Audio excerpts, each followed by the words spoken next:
இந்த ஆண்டு சனி பயிற்சி எப்போது நடக்கிறது? சனி பகவான் எங்கிருந்து எங்கு நகர்த்தினார்? இந்த வருடம் வாக்கிய ரீதியாக மார்ச் 6ஆம் தேதி வெள்ளிக்கிழமை காலையில 8:20க்கு கும்பராசியில இருக்கிற சனீஸ்வரர் மீன ராசிக்கு மாற இருக்கிறார். இவ்வளவு நாள சனீஸ்வரர் சனியோட மனைவியே கும்பத்திலேயே இருந்தார். இப்ப மீனத்துக்கு குருவோட மனைவிக்கு மாற இருக்கிறார். அந்த தாக்கம் ஒவ்வொரு ராசிக்கும் ஒவ்வொரு மாதிரி இருக்கும். இந்த சனி பயிற்சி ரிஷப ராசிக்காரங்களுக்கு எப்படி இருக்கும்? ரிஷபராசிக்காரங்களை பொறுத்த வரைக்கும் 11ஆம் இடத்துல சனீஸ்வரர் வந்திருக்காரு. இது ஒரு பொற்காலம்னு தான் உங்களுக்கு சொல்லணும். ஒரு கோல்டன் பீரியட்னு சொல்லலாம். அதனால சனி பயிற்சியை பொறுத்த வரைக்கும் நல்லா சேமிச்சுக்கலாம். ஒரு நடிப்பு துறையில சின்னதா பண்ணா கூட பெருசா வெற்றி கிடைக்கும். அரசியல்ல சும்மா சாதாரண இருக்கிறவங்க கூட ஒரு மந்திரி ஆயிடுறாங்கன்னா அதெல்லாம் இந்த 11ல இருக்கிற சனீஸ்வரர் தான் அந்த சப்போர்ட்டை பண்ண போறாரு. அந்த நடிகர் பெரிய லெவல்ல ஒரு படம் ஓடுது அப்படின்னா அதுக்கு 11 இருக்கிற சனீஸ்வரர் சப்போர்ட் பண்ணணும் அப்படிங்கிறதுல எந்த மாற்று கருத்தும் இருக்க முடியாது. ஒரு விவசாயிக்கு கூட இந்த நேரத்துல பெரிய வருமானம் கிடைக்கும். எந்த தொழில செஞ்சாலும் அந்த தொழில பெரிய வருமானத்தை கொடுக்கறதுக்கு காரணம் 11ல இருக்கிற சனீஸ்வரர் உங்களுக்கு அதுல கொடுத்துருவாருங்கிறதுல மாற்று கருத்து இல்லை. அதனாலதான் கோல்டன் பீரியட். எப்பயுமே கோல்டன் பீரியட்ங்கிறது எப்பயுமே இருக்க போறது இல்லை. இந்த 2.5 வருட காலங்கள் அவங்களுக்கு கோல்டன் பீரியட்ங்கிறதுல மாற்று கருத்து இல்லை.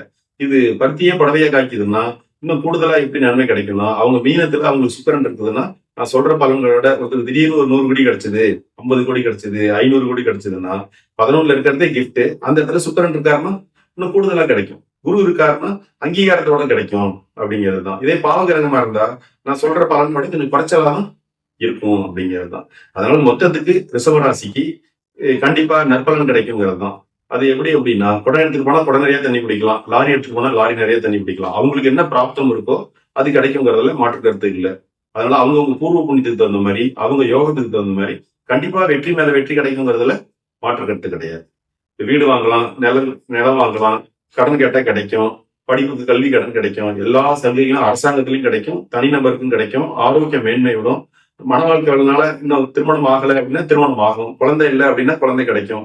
16 செல்வத்துல எது இல்லையோ அதெல்லாம் இப்ப தேடுனா அவங்களுக்கு கிடைக்குங்கிறதுல எந்த மாற்று கருத்தும் இல்லை அப்படிங்கிற. ரிஷபராசிக்காரர்கள்ல தொழில் செய்யறவங்களுக்கு ஏதாவது அட்வைஸ் இருக்குங்களா? ரிஷபராசிக்காரங்களுக்கு அவங்க ஜனகால ஜாதகத்துல என்ன தொழில் செய்யறாங்களோ அதை ஜனகால ஜாதகத்துல தொழிலுக்கு கிரக அமைப்பு நல்லா இருந்தா அது பெரும் வெற்றியை கொடுக்கும்.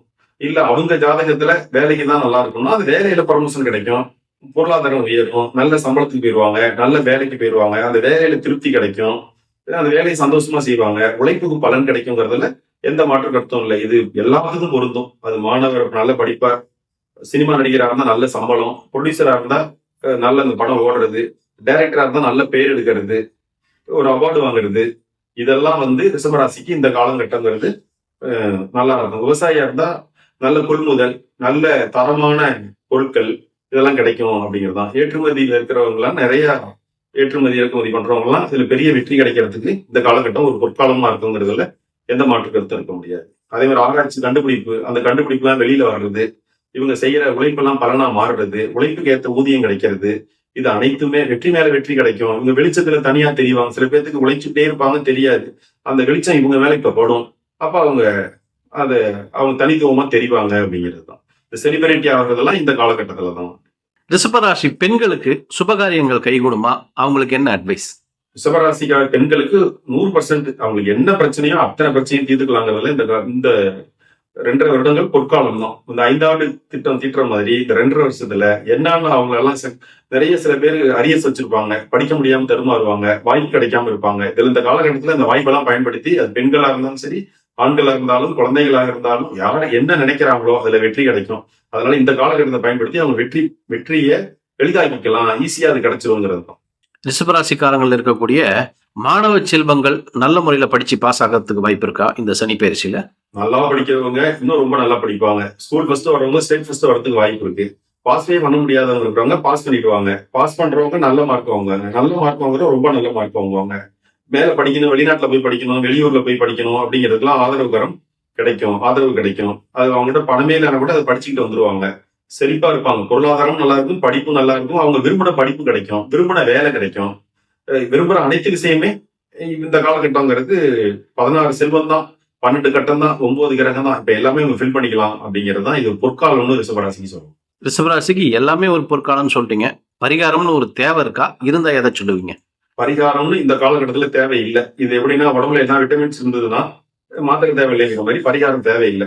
பட் இது எப்படி தேவைப்படலாம் அப்படின்னா, அவங்க ஜனனகால ஜாதகத்துல ஒரு நீச்சமான திசை நடக்குது, பலகீனமான திசை இருக்கு. ஜாதகம் அவங்க ஜாதகத்துல ரிஷபராசிக்கு நல்லா இருக்குன்னு எல்லாமே சொன்னாலும், அவங்க ஜாதகத்துல சனி பலகீனமா இருக்காரு, பூர்வ புண்ணியம் பலகீனமா இருக்கு, திசை ஃபேவரபிளா இல்ல அப்படின்னா, இப்ப என்ன பலகீனமா இருக்குன்னு பார்த்து அதுக்கு எந்த மாதிரி பரிகாரம் அப்ப கொடுக்கலாங்கிறது அப்பதான் ஒரு முடிவு பண்ணலாம். பொதுவாவே எவ்வளவு அவங்கவுங்களுக்கு ஒரு குறைஞ்சபட்ச குவாலிட்டி இருக்கும், அந்த குவாலிட்டி கிடைக்குங்கிறதுல மாற்றம். நான் சொல்லியிருக்கிற எளிமையான வலிமையான சரியான பரிகாரத்தை பயன்படுத்தி நீங்க வெற்றி காணும்னு வாழ்த்துறேன், விரும்புறேன்.